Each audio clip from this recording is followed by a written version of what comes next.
Hey guys, this is Aradhana Chaurasia and welcome back to this educational channel the लर्नोपीडिया।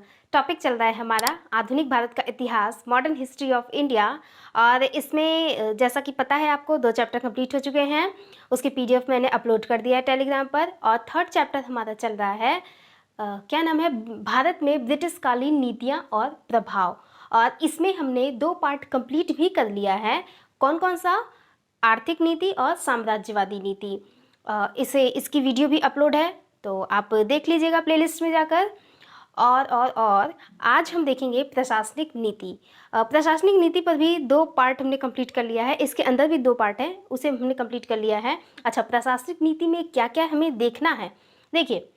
First हम देखेंगे इसमें civil सेवा देखेंगे, मतलब इसको देख चुके हैं सिविल सेवा। नेक्स्ट पुलिस व्यवस्था, पुलिस व्यवस्था को भी हमने देख लिया है। नेक्स्ट है न्याय व्यवस्था, सैन्य व्यवस्था और स्थानीय व्यवस्था। तो न्याय, सैन्य और स्थानीय, इसे हम आज देखेंगे। और इसके पहले की जो वीडियो है, जस्ट इसके पहले वाली, उसमें हमने देखा था सिविल और पुलिस को। और आज हम ये बाकी जो 3 पॉइंट है उसे देख लेते हैं, तो हमारा प्रशासनिक नीति कंप्लीट हो जाएगा। इसके बाद हमारा बच जाता है सामाजिक और सांस्कृतिक नीति और प्रेस, ये बच जाएगा बस। मीडिया मीन्स उस समय की प्रेस नीति क्या थी, मीडिया क्या था, वो देख लेंगे। इसके बाद हमारा ये चैप्टर कंप्लीट हो जाएगा, थर्ड चैप्टर कंप्लीट हो जाएगा। तो चलिए फटाक से देख लेते हैं। आइए आते हैं अपने चैप्टर पर। न्याय व्यवस्था। उस समय ब्रिटिश काल में न्याय व्यवस्था भारत की क्या थी? अब क्या ब्रिटिश काल से पहले न्याय व्यवस्था नहीं थी? भारत में थी, लेकिन कोई व्यवस्था नहीं था उसका, लिखित नहीं होता था, असंतोषजनक थी और लोग संतुष्ट नहीं रहते थे। जो न्याय उन्हें मिलता था, लोग संतुष्ट नहीं रहते थे। और ये न्याय जो वहाँ के राजा होते थे वो किया करते थे, या जमींदार होते थे वो किया करते थे, या बड़े जो गांव का बड़ा मुखिया होता था वो किया करता था। तो ये लोग किया करते थे, अपने हाथ में ये पूरी जिम्मेदारी लिए रहते थे कि ये लोग बड़े लोग हैं, तो इनके हाथ में पूरी जिम्मेदारी है गाँव की। तो इस तरह से न्याय व्यवस्था चलती रहती थी। लेकिन जब ब्रिटिशों ने ये देखा कि ये सही नहीं है इस तरीके से, इसमें बदलाव लाना चाहिए, भारत में कुछ बदलाव लाना चाहिए, ये किसके दिमाग में सबसे पहले आया? वॉरेन हेस्टिंग के। तो हम सबसे पहले देखेंगे वॉरेन हेस्टिंग के अधीन न्याय व्यवस्था में क्या क्या सुधार होता है। तो वॉरेन हेस्टिंग 1772 में गवर्नर बनकर आते हैं, गवर्नर जनरल बनकर आते हैं। आगे हम आपको बताएंगे गवर्नर जनरल, गवर्नर और वायसराय, इन सब में क्या डिफरेंस है। अभी आगे हम एक साथ कंटिन्यू देखेंगे सारे गवर्नर के नाम को, वहाँ पे आप पता चलेगा क्यों गवर्नर है, क्यों गवर्नर जनरल है और क्यों वायसराय हैं। चलिए अभी देखते हैं। तो 1772 में वॉरेन हेस्टिंग ये भारत में गवर्नर जनरल बनकर आते हैं और 85 तक ही रहते हैं। इन्होंने क्या किया? न्याय व्यवस्था में बहुत सारा सुधार किया। इन्होंने क्या किया? जिला में दीवानी अदालत बनाई। अच्छा, दीवानी अदालत क्या होती है? जहाँ पे राजस्व संबंधी मामले को निपटाया जाता है, मीन्स रेवेन्यू संबंधी मामलों को निपटाया जाता है। इसके बाद फौजदारी अदालत बनवाया। फौजदारी क्या होता है? मीन्स जहाँ पे क्राइम संबंधी मामलों को निपटाया जाता है। इसके बाद हिंदू और मुस्लिम की पृथक विधि बनाई इन्होंने। हिंदू की विधि अलग होगी, मीन्स हिंदू के लिए न्याय व्यवस्था अलग होगा और मुस्लिमों के लिए न्याय व्यवस्था अलग होगा। समझ में आई बात?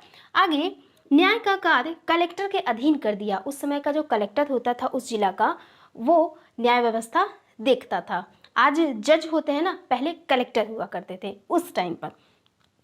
इसके बाद 1773 में, ये बहुत इंपॉर्टेंट है, मोस्ट इंपॉर्टेंट थिंग, 1773 में रेगुलेटिंग एक्ट आता है। इस एक्ट का सबसे इम्पॉर्टेंट पॉइंट है कि इस एक्ट के तहत कलकत्ता में सुप्रीम कोर्ट की स्थापना होती है। कहाँ पर? कलकत्ता में सुप्रीम कोर्ट की स्थापना होती है और प्रधान न्यायाधीश बनते हैं एलिजा इम्पे। सबसे पहले भारत में न्यायाधीश, ब्रिटिशकालीन भारत में न्यायाधीश कौन बनता है? एलिजा इम्पे, यही प्रधान रहते हैं। इसके बाद शुरुआत होती है लिखित रिकॉर्ड। अभी इसके पहले मैंने बताया कि लिखित रिकॉर्ड नहीं होते थे, सब कुछ मुंह बोली होता था। तो लिखित रिकॉर्ड की शुरुआत होती है और अंग्रेजी अनुवाद शुरू हो जाता है। ब्रिटिश को हिंदी समझ में आती नहीं थी, सब तो हिंदी समझते नहीं थे। तो इन लोगों ने क्या किया? मामलों को अब अंग्रेजी अनुवाद करना शुरू कर दिया। यहाँ पर जो कलकत्ता में सुप्रीम कोर्ट की स्थापना की गई थी, ये कलकत्ता में सुप्रीम कोर्ट की स्थापना की गई थी। आज वाला सुप्रीम कोर्ट नहीं, ये तो बहुत अलग है, पहले का बता रहे हैं। तो कलकत्ता में जो सुप्रीम कोर्ट की स्थापना की गई थी, वहाँ पर सिर्फ कलकत्ता के ही मामलों को सुलझाया जाता है। मीन्स कलकत्ता में ही जो विवाद उठते थे वही सुलझाया जाता था। लेकिन अगर दोनों पार्टी मीन्स वादी प्रतिवादी अगर दोनों सहमत हैं, किसी और जगह के हैं, अगर वो दोनों सहमत हैं कि कलकत्ता के न्यायालय में हम अपना हम अपना केस दर्ज करें और वहाँ पर हम सुनवाई करें, तो वहाँ पर ये लोग कर सकते थे। मीन्स सहमति से ये लोग सुनवाई वहाँ पे करवा सकते थे अपनी। समझ में आई? आगे देखते हैं कॉर्नवालिस के अधीन क्या क्या सुधार होते हैं। मीन्स अगर हम न्याय व्यवस्था में देखेंगे तो पहले हम देखेंगे वॉरेन हास्टिंग का नाम आता है, इसके बाद कॉर्नवालिस का नाम आएगा, नेक्स्ट आता है विलियम बेंटिक और एक और आता है एल्बर्ट बिल। तो ये 4 पॉइंट आते हैं न्याय व्यवस्था में। इसके बाद कॉर्नवालिस के अधीन सुधार। कॉर्नवालिस 1786 में लॉर्ड गवर्नर बनकर भारत आते हैं। ये 93 तक भारत में गवर्नर जनरल रहते हैं। इनकी एक पुस्तक रहती है कॉर्नवालिस संहिता, मीन्स कॉर्नवालिस कोड। उस पुस्तक में इन्होंने बताया कि शक्ति का पृथक्करण कर देना चाहिए, जो कि हुआ भी। शक्ति का पृथक्करण, ये क्वेश्चन पूछता है कि शक्ति का पृथक्करण किसने किया, तो लॉर्ड कॉर्नवालिस ने। इन्होंने क्या किया, कर प्रशासन और न्याय प्रशासन को अलग अलग कर दिया। पहले ये मिला हुआ था, इसे अलग कर दिया उन्होंने। और जो सुनवाई होती थी वो जिला का मजिस्ट्रेट, कलेक्टर या कहें जज, क्योंकि वही जज हुआ करता था तो वही सुनवाई करता था। और जो कार्य थे वो सारे के सारे अब कलेक्टर ही किया करते थे। और फिर इन्होंने क्या किया, राजस्व मामलों की जो सुनवाई यहाँ पर दीवानी अदालत में होती थी, इसे बंद करवा दिया। आगे यूरोपीय मामलों को भी यहाँ पे सुलझाया जाता था। मतलब इस न्यायालय में यूरोपीय मामलों को भी सुलझाया जाता था। और क्या पॉइंट है, कुछ भी नहीं है और कुछ इंपॉर्टेंट नहीं है। नेक्स्ट आते हैं विलियम बेंटिक के अधीन सुधार क्या क्या होते हैं। तो 1828 से 33 तक ये गवर्नर जनरल रहते हैं। इन्होंने उपयोगितावादी विचारधारा दिया था। बेंथम से ये काफ़ी प्रभावित थे। इन्हीं के टाइम पर लॉर्ड मैकाले 1833 में लॉर्ड मैकाले की भारतीय विधि संहिता आती है। ये बता इन्होंने क्या किया, विधि को संहिताबद्ध करने के लिए एक विधि आयोग का गठन किया। और इन्होंने क्या किया, दंड को भी कम किया। जैसे पहले क्या था, लोगों को कोड़े मारे जाते थे और उनका जो केस होता था काफ़ी टाइम तक, काफ़ी समय ले लेता था, बहुत दिनों तक चलता था। तो जो कैदी होता था वो काफ़ी दिनों तक कैद रहता था। तो इस वजह से इन्होंने क्या किया, दंड व्यवस्था में कमी लाई। लोगों के साथ बहुत प्रताड़ित किया था, मतलब मुजरिम को बहुत ज़्यादा प्रताड़ित किया जाता था। अब उसमें क्या कहना, क्या एक्सप्लेन करना, आप समझ रहे होंगे। तो कोड़े वोड़े जो मरवाए जाते थे, इन्होंने क्या किया, उसमें रियायत दिया और भारतीय विधि संहिता का गठन किया। इसमें क्या था, दीवानी नियम संहिता 1859 बनाया। फिर भारतीय दंड संहिता जो आज आईपीसी एक्ट है 1960, वो कहाँ से आया है, तो मैकाले के विधि संहिता से आया है। फिर फौजदारी नियम संहिता 1861 क्यों बनाया गया, कठोरता में कमी लाया इन्होंने। और मैक्सिमम टाइम पे यहाँ पे अंग्रेजी और फारसी भाषा का प्रयोग किया जाता था। और जो लोग हिंदी बोलते थे, मीन्स भारत के जो लोग थे, यहाँ पे तरह तरह की भाषाएं थी, जो लोग इस भाषा में, भारतीय भाषाओं में बोलते थे, तो उन्हें कुछ लोग को तो समझ में नहीं आता, मैक्सिमम लोग को तो समझ में आता नहीं था अंग्रेजों को। तो उन लोगों ने क्या किया था कि जो हिंदी बोलेगा उसे दंड दिया जाएगा, ये प्रावधान थे, जो कि ये बहुत ही गलत था। तो इन्होंने क्या किया, इसमें भी रियायत दी कि फारसी भाषा की जगह पर आप अपनी लोकल लैंग्वेज भी यूज़ कर सकते हैं। मतलब समझिए क्या था, जिसको फारसी भाषा आती थी वही न्यायालय में अपना केस दर्ज कर सकता था, वही बोल सकता था, ठीक है, वही अपनी सफाई दे सकता था। जिसको भाषा नहीं आती थी फारसी, तो भाई वो सफाई देगा नहीं, बोल नहीं पाएगा, बोलना भी चाहेगा तो बोल नहीं पाएगा, और फालतू में वो क्या होगा, कैदी बन जाता था, मुजरिम साबित हो जाता था। इसके बाद उच्च न्यायालय अधिनियम आता है 1861 और कलकत्ता में एक न्यायालय बनता है। क्यों बनता है? क्योंकि सारे के सारे उस समय सारे के सारे के न्यायालय यहाँ पे थे। सुप्रीम कोर्ट कहाँ पे? कलकत्ता में। सब लोग कलकत्ता पहुँच नहीं पाते थे, टाइम लगता था, तो इन्होंने जगह जगह पर उच्च न्यायालय की व्यवस्था करवाई। 1862 में कलकत्ता में बना, फिर उसके बाद 1862 में बॉम्बे में बनता है, 1862 में मद्रास में बनता है और 1866 में आगरा में उच्च न्यायालय बनता है। और ये जो 1866 में आगरा में जो उच्च न्यायालय बना था वो 1875 में फिर इलाहाबाद ट्रांसफ़र हो जाता है। इसके बाद लाहौर और पटना में भी उच्च न्यायालय बनते हैं। इसके बाद भारत शासन अधिनियम 1935 आता है, जिसके अंतर्गत संघीय न्यायालय का प्रावधान रहता है। ये काफ़ी इंपॉर्टेंट है, संघीय न्यायालय का प्रावधान। संघीय न्यायालय मीन्स सुप्रीम कोर्ट, मीन्स उच्चतम न्यायालय। कहने को तो ये उच्चतम न्यायालय था, सुप्रीम कोर्ट समझते हैं ना। संघीय न्यायालय मीन्स इससे बाहर नहीं जाना चाहिए, जो सुप्रीम कोर्ट ने कह दिया वही मान्य होगा। लेकिन इसके बाहर भी केस जाया करते थे, लंदन तक जाया करते थे उस समय। अगर किसी को पसंद नहीं है तो वो लंदन तक अपना केस लेकर जाया करता था। मीन्स इस संघीय न्यायालय के विरुद्ध भी अपील की जा सकती थी, उस समय ऐसा था। इसके बाद आता है एल्बर्ट बिल। एल्बर्ट बिल में प्रावधान ये रहता है कि भारतीय न्यायाधीश को यूरोपीय मामलों की सुनवाई का अधिकार होगा। अभी तक जो न्यायाधीश होते थे वो अंग्रेजी ही रहा करते थे, अंग्रेज ही रहते थे, ब्रिटिश के ही लोग होते थे, वो भारतीय लोगों की सुनवाई किया करते थे।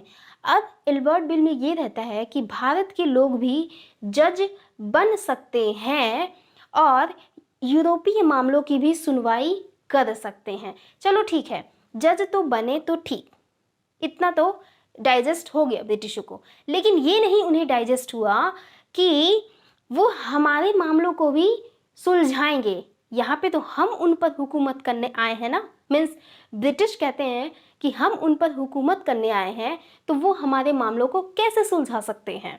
तो इस बात का वो लोग विरोध करते हैं कि नहीं, हम ये तो मान लिए कि न्यायाधीश हैं, लेकिन हम ये नहीं मान सकते हैं कि वो हमारे मामले को सुनवाई करेंगे।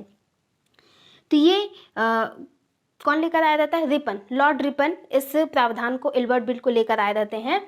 तो इसका ये ब्रिटिशर्स विरोध करते हैं और परिणाम क्या होता है कि रिपन अपना त्याग पत्र दे देते हैं और वापस चले जाते हैं। तो यहाँ पर हमारा ये प्रशासनिक नीति के अंतर्गत न्याय व्यवस्था समाप्त होता है। और अब हम देखेंगे सैन्य व्यवस्था को। सैन्य व्यवस्था में ज़्यादा कुछ देखना नहीं है, सब कुछ क्लियर है। आगे चल के सैनिकों का ही सब कुछ देखना है। बहुत सारे विद्रोह होंगे तो सारे सैनिक सब भारतीय के रहते हैं। तो 1857 की क्रांति के पूर्व हमें देखना है कि क्या था। तो 1857 की क्रांति के पूर्व ब्रिटिश भारतीय सेना के जनक रहते हैं major Stringer Lawrence, major Stringer Lawrence.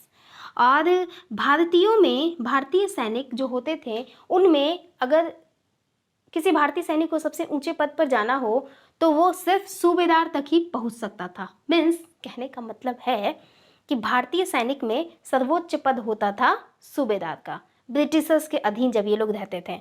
इसके बाद 1857 के बाद, तो 1857 के बाद तो कहानी हम आगे बताएंगे ही, बहुत सारे सैनिक रहते हैं।